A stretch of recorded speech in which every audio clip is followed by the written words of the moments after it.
Roosevelt, whose family had been New York bankers since the 18th century, whose uncle Frederick was on the original Federal Reserve Board, was very sympathetic to the interests of the international bankers, and the interest was to enter the war, as we've seen, nothing is more profitable for international bankers than war.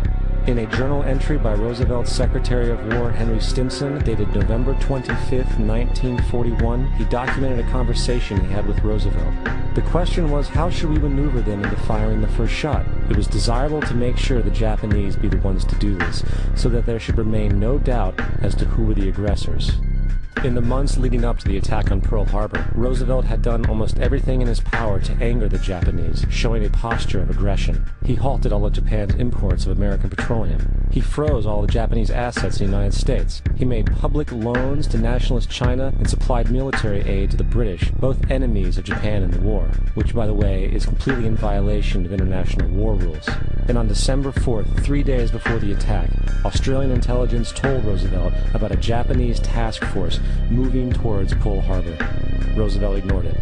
So, as hoped and allowed, on December 7, 1941, Japan attacked Pearl Harbor, killing 2,400 soldiers.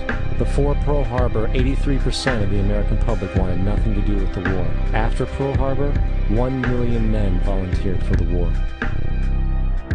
It is important to note, Nazi Germany's war effort was largely supported by two organizations, one of which was called IG Farben.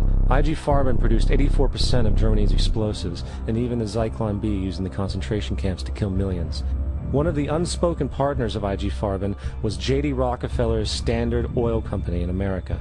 In fact, the German Air Force could not operate without a special additive patented by Rockefeller's Standard Oil. The drastic bombing of London by Nazi Germany, for example, was made possible by a $20 million sale of fuel to IG Farben by the Rockefeller Standard Oil Company. This is just one small point on the topic of how American business funded both sides of World War II. One other treasonous organization worth mentioning is the Union Banking Corporation of New York City. Not only did it finance numerous aspects of Hitler's rise to power, along with actual materials during the war, it was also a Nazi money laundering bank, which was eventually exposed for having millions of dollars of Nazi money in its vaults. The Union Banking Corporation of New York was eventually seized for violations of the Trading with the Enemy Act. Guess who the director and vice president of the Union Bank was? Prescott Bush, our current president's grandfather, and of course our former president's father. Keep that in mind when considering the moral and political dispositions of the Bush family. Vietnam. The United States' official declaration of war on North Vietnam in 1964 came after an alleged incident involving two U.S. destroyers being attacked by North Vietnamese PT boats in the Gulf of Tonkin. This was known as the Gulf of Tonkin Incident. This single situation was the catalytic pretext for massive troop deployment and full-fledged warfare. One problem, however, the attack on the U.S. destroyers by Vietnamese PT boats never happened. It was a completely staged event to have an excuse to enter the war. Former Secretary of Defense Robert McNamara stated years later that the Gulf of Tonkin incident was a mistake, while many other insiders and officers have come forward, relaying that it was a contrived farce, a complete lie. Once in the war, it was business as usual. In October 1966, President Lyndon Johnson lifted trading restrictions on the Soviet bloc, knowing full well that the Soviets were providing upwards of 80% of North Vietnam's war supplies. Consequently, Rockefeller interests financed factories in the Soviet Union, which the Soviets used to manufacture military equipment and send it to North Vietnam. However, the funding of both sides of this conflict was only one side of the coin. In 1985, Vietnam's rules of engagement were declassified. This detailed what American troops were and were not allowed to do in the war. It included absurdities like North Vietnamese anti-aircraft missile systems could not be bombed until they were known to be fully operational. No enemy could be pursued once they crossed the border of Laos or Cambodia. And most revealing of all, the most critical strategic targets were not allowed to be attacked unless initiated by high military officials. Apart from these imposed ludicrous limitations, North Vietnam was informed of these restrictions and therefore could base entire strategies around the limitations of the American forces. This is why the war went on so long. And the bottom line is this: the Vietnam War was never meant to be won, just sustained. This war for profit resulted in 58,000 American deaths and 3 million dead Vietnamese. So, where are we now? September 11th was the jumpstart for what is now an accelerated agenda by the ruthless elite. It was a staged war pretext no different than the sinking of the Lusitania, the provoking of Pearl Harbor, and the Gulf of Tonkin lie. In fact, if 9/11 wasn't a planned war pretext, it would be an exception to the rule. It has been used to launch 2 unprovoked illegal wars, one against Iraq and one against Afghanistan. However, 9/11 was a pretext for another war as well, the war against you. The Patriot Act, Homeland Security, the Military Tribunals Act, and other legislations are all completely and entirely designed to destroy your civil liberties and limit your ability to fight back against what is coming. Currently in the United States, unannounced to most brainwashed Americans, your home can be searched without a warrant, without you being home. You can in turn be arrested with no charges revealed to you, detained indefinitely with no access to a lawyer, and legally tortured, all under the suspicion that you might be a terrorist.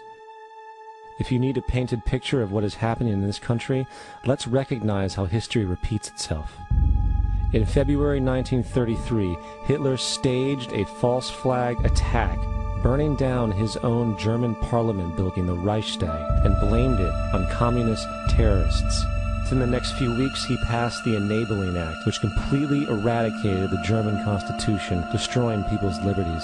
He then led a series of preemptive wars, all justified to the German people as necessary to maintaining homeland security.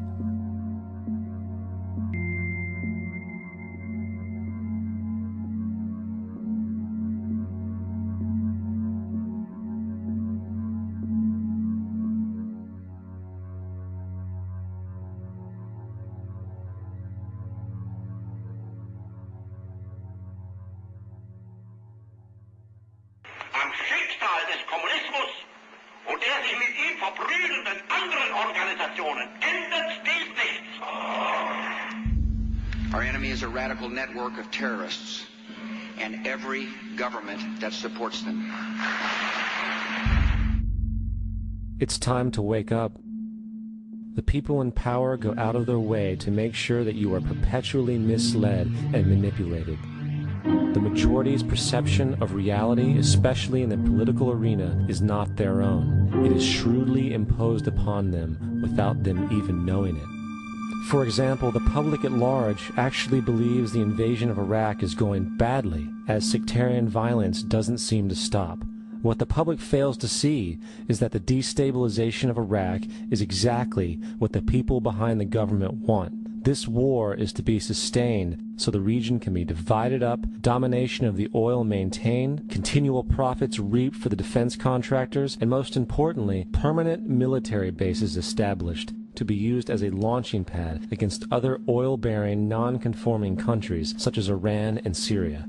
For further implication that the civil war and destabilization is purely intentional, in 2005, 2 elite British SAS officers were arrested by Iraqi police after being caught driving around in their car shooting at civilians while dressed up as Arabs. After being arrested and taken to a jail in Basra, the British Army immediately requested the release of these men. When the Basra government refused, British tanks came in and physically broke out the men from the Basra prison. If you wish to destroy an area, how do you do it? Well, there are 2 ways. You can go in there and bomb it and so forth, but that is not very efficient. What you do is you try to get the people in that area to kill each other and to destroy their own territory, their own farms. And that's what's been done in that area. The way in which you destroy an opponent is get him to destroy himself by dividing his ranks against one another. Then you feed both sides. You have agents feeding both sides, inflaming both sides. And they kill each other off. And it's time that some of us woke up to this reality, to understand that people who try to maintain empires and create empires do it by manipulating the people they're trying to conquer.